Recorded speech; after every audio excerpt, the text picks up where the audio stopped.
The first step to building wealth as a physician is to be aware of the flow of your money. In this video, I want to talk about why it's important to know about the flow of your money and why it's important to build wealth. And then we're going to talk about how I try to keep an eye on the flow of my money and how I make it easy to keep an eye on the flow of my money. If you're interested, stick along. If not, I have some other videos for you to check out on my channel. Make sure you check them out. And make sure you hit the like button before you leave, those of you that try to leave early. What's up, guys? My name is Dr. Safu Asante. I'm the Successful IMG. Successful because I'm matched, and I'm here so that you guys can as well.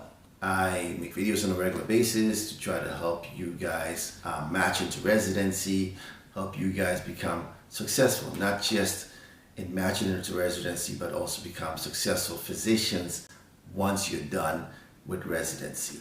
Anything to help you become successful on the longer journey in medicine. So why is it important to build wealth as a physician? As a physician, you make a decent amount of money.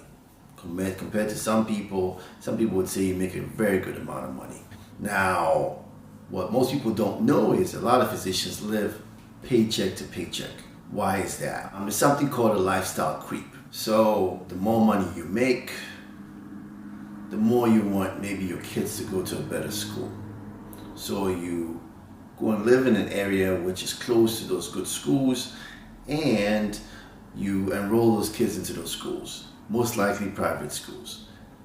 Those private schools cost a little bit more money, or a lot more money than the other schools that they would have gone to if you lived somewhere else or you weren't making the kind of money that you were making. So that expense goes up. Then because you move to that neighborhood, the prices of the houses go up. Whether you rent the house or whether you purchase the house, the price of the house goes up significantly. So now, the food that you eat, you want to eat healthy, you want to do this, you want to do that, that expense goes up as well. The car that you buy, people come out of medical school, out of residency, they've suffered all that time, they haven't had any money, and once they get a little bit of money, they want to buy the best car that they can get. Then that price also goes up. So as you can see, the money just adds up and expenses just add up until, boom, the expenses meet the amount of money that you're making, and all of a sudden you're back at square one and you're back to where you were once again. When I was in residency, I noticed that there were a lot of physicians that would work and work and work and work. They were working almost every day. And I just told myself I didn't want to work like that. When I finished residency, I also noticed that there were some physicians that were working all the time. And it wasn't because they just wanted to work all the time. It was because that they had to. It's due to alimony, it's due to making certain decisions, certain purchases, and so on.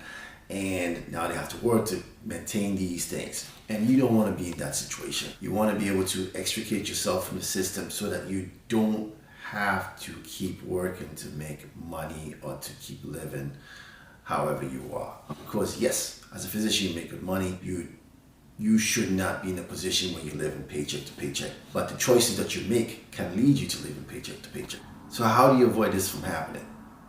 One, you have to decide that you want to build wealth so that you can extricate yourself from the system, so that you can work when you want to work and do other things as well. What's the first step in building wealth?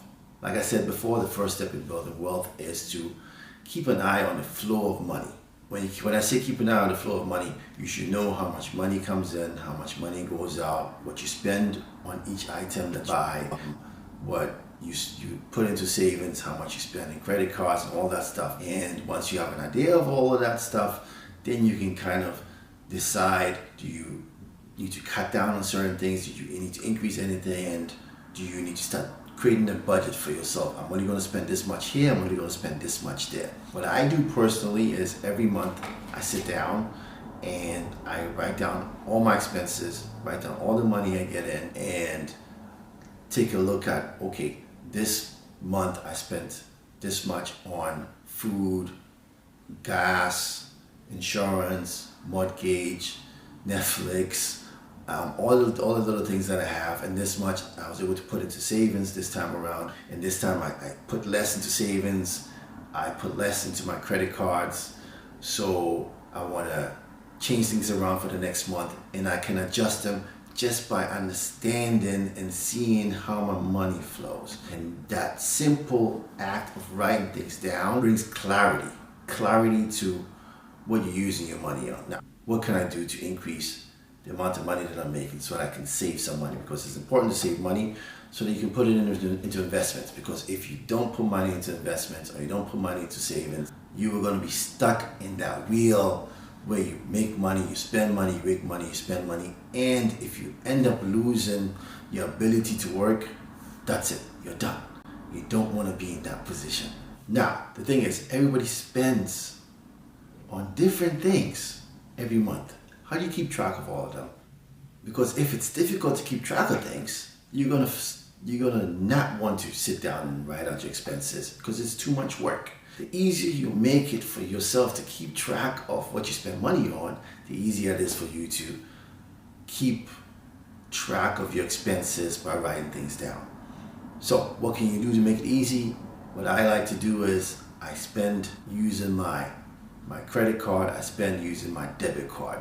This way, everything that I spend money on is itemized for me by the bank, by the credit card, and I can just write them down based off of what I see over there. Now, if I had to go and purchase things with cash, I would take out a little bit of money from the bank and then use that, and I'm aware of how much money I take out of the bank. By doing like that, it becomes so much easier to keep track of where the money is going. Think about it like this. When I was in residency, I was barely making any money. I was able to save money, albeit a little bit, by keeping track of where my money went. And I didn't save much. I saved maybe $50 a month, or maybe $100 a month, or $50. I think it was $50 a month I was saving. That $50 a month added up. And it wasn't necessarily that it was a big amount of money, but it was building the habit of saving. And be able to do that in my first year of residency, where I was making $48,000. And then the next year, where I was making a little bit more money, I was able to save even more money because I was aware of how much money I needed to spend and how much money that was left over, and I could put even more into savings. And then my third year, I made even more money. I was able to save even more money on a regular basis after building that habit of saving, even when I didn't have that much money. And all of this started because I was able to write down my expenses on a regular basis so I can keep track of the amount of money that I'm spending. Try to make sure that you write down your expenses on a regular basis, or even if you don't write down your expenses on a regular basis, at least take a look at your banking statement and see where your money went, at minimum where your big purchases were. And if you do that, you see the flow of your money, then you can move to the next step where you're directing the flow of the money, albeit budgeting for sure. We'll talk about that in another video. Our most recent video is linked up here. If you haven't watched it already, make sure you watch it. Drop some comments, any questions that you have, let me know. I'll try to answer them. Check me out on Instagram, check me out on Facebook, and I will see you in the next video. Dr. Safwa Asante out.